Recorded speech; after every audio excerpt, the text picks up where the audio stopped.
Informasi lain, pemirsa, Komisi Pemeriksaan Korupsi memeriksa Gubernur Jawa Timur Hovifah Indar Parawansa. Mantan Menteri Sosial era Joko Widodo itu diperiksa sebagai saksi dalam kasus dugaan korupsi pengurusan dana hibah kelompok masyarakat atau Pokmas tahun 2022.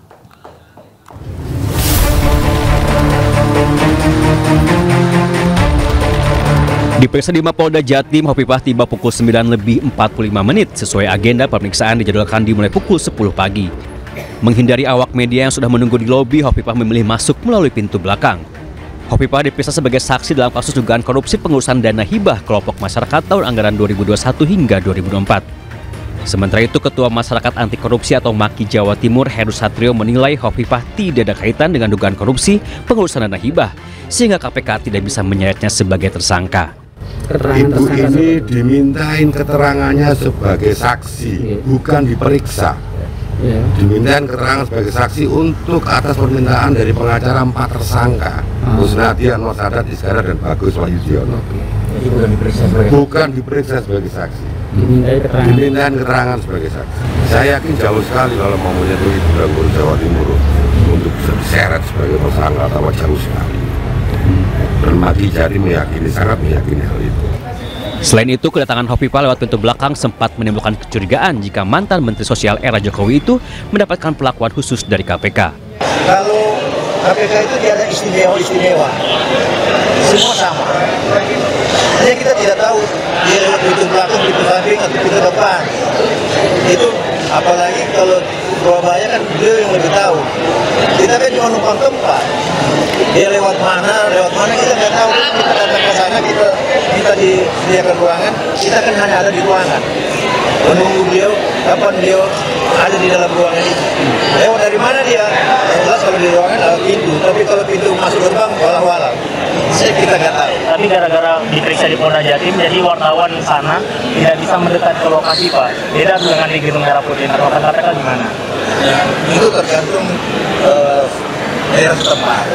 Kalau di KPK kan lebih transparan, memberikan ruang dan waktu kepada media. Media ini adalah kepanjangan suara, informasi kepada masyarakat. Sebelumnya, KPK sudah memanggil Hovifah sebagai saksi pada 20 Juni lalu. Dengan alasan sedang berada di luar negeri, pemeriksaan pun batal dilakukan. Dalam dugaan korupsi dana hibah Jawa Timur, KPK sudah menetapkan 21 orang tersangka.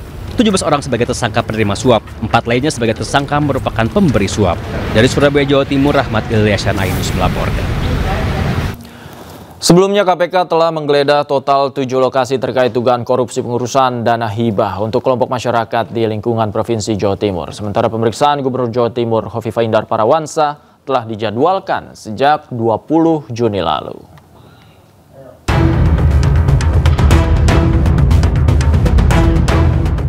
Penyidik telah menyita sejumlah barang bukti berupa dokumen diduga terkait perkara dana hibah APBD Jawa Timur.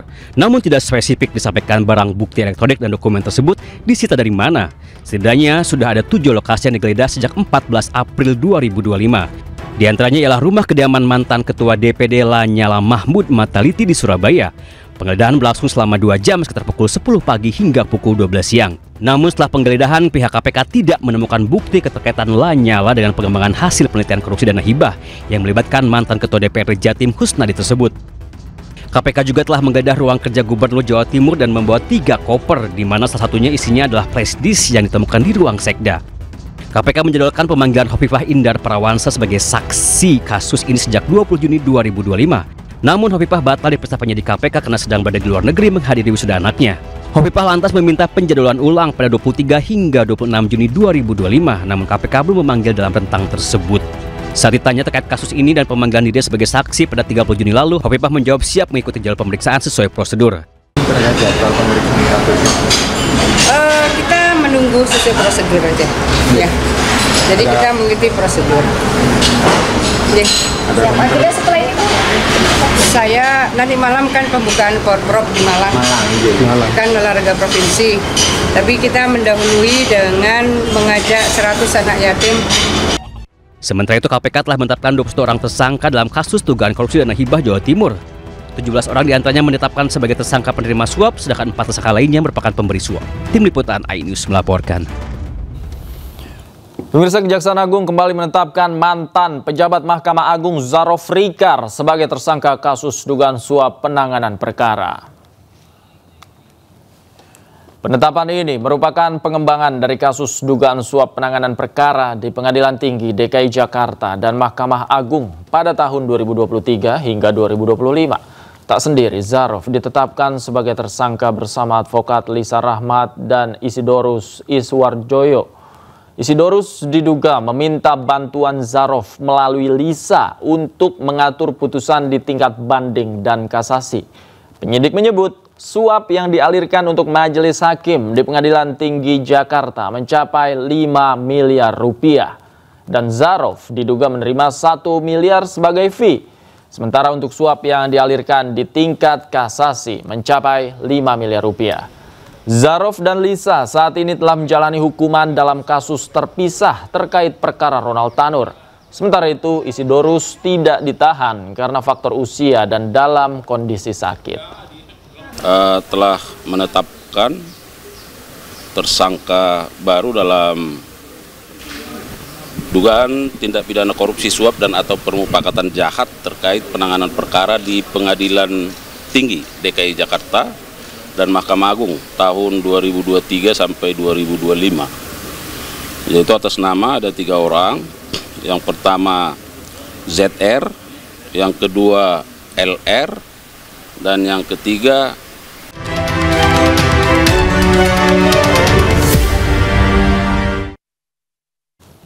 Kembali di iNewsroom, pemirsa, CCTV merekam detik-detik ditemukannya Arya Daru Pangayunan, diplomat muda Kemenlu yang tewas di kamar kosnya di kawasan Menteng, Jakarta Pusat.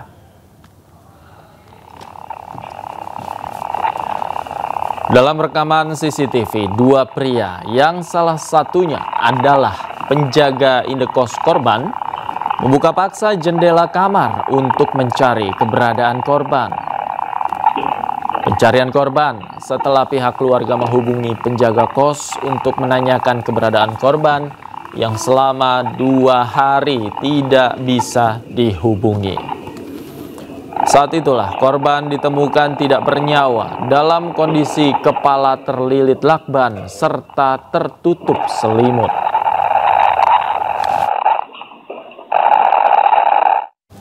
Sementara itu, polisi masih menyelidiki penyebab kematian diplomat muda Arya Daru Pangayunan di Menteng, Jakarta Pusat. Tim penyidik tengah menunggu hasil uji laboratorium forensik untuk menentukan penyebab kematian korban.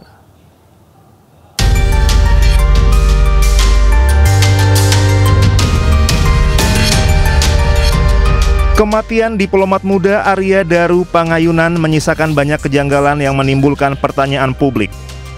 Polres Jakarta Pusat melakukan olah TKP bersama Pusiden Mabes Polri di Guys House Gondia, Menteng, Jakarta Pusat.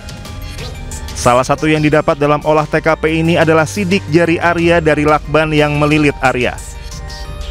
Selain itu, kamar korban menggunakan sistem penguncian digital berbasis kartu akses sehingga hanya Arya sendiri yang memegang akses tersebut. Proses penyelidikan penyebab kematian Arya Daru pun hingga kini masih dilakukan. Saat ini tim penyidik tengah menunggu hasil uji laboratorium forensik yang dilakukan. Sementara prosesnya masih dalam proses penyidikan, masih banyak pemeriksaan yang akan kita lakukan, ya, pemeriksaan ahli maupun pemeriksaan terhadap ahli forensik termasuk CCTV. Jadi inilah yang sedang kita lakukan, ya. Kita akan lihat hasil otopsi, ya. Kemudian kita akan lihat juga medical record beliau korban, ya kan. Kemudian kita akan cek juga ahli forensik terkait ke beliau di dalam sendiri, kan gitu. Polisi juga telah memeriksa 5 saksi, yaitu istri korban, rekan korban, penjaga kos, dan tetangga sekitar. Setelah polisi meminta keterangan dari istri korban, Arya Daru diketahui memiliki riwayat penyakit GERD dan kolesterol. Dari Jakarta Pusat, Roni Stone Sanjaya, iNews melaporkan. Kita ke informasi lain, pemirsa. Kematian Brigadir Nur Hadi masih menjadi sorotan. Usai atasannya ditetapkan sebagai tersangka, sosok wanita cantik juga disebut-sebut terlibat dalam kasus pembunuhan polisi oleh polisi. Dan informasi yang akan hadir ini sekaligus menutup jumpa kita di iNewsroom malam hari ini. Temukan informasi-informasi terbaru lainnya di www.inews.id. Cuplikan tayangan berita iNews juga dapat Anda saksikan di kanal YouTube @officialinews. Dan saat lagi rekan saya Anissa Dasuki akan hadir dalam program Interupsi. Saya Davi Pratama pamit undur diri. Terima kasih, selamat malam, sampai jumpa.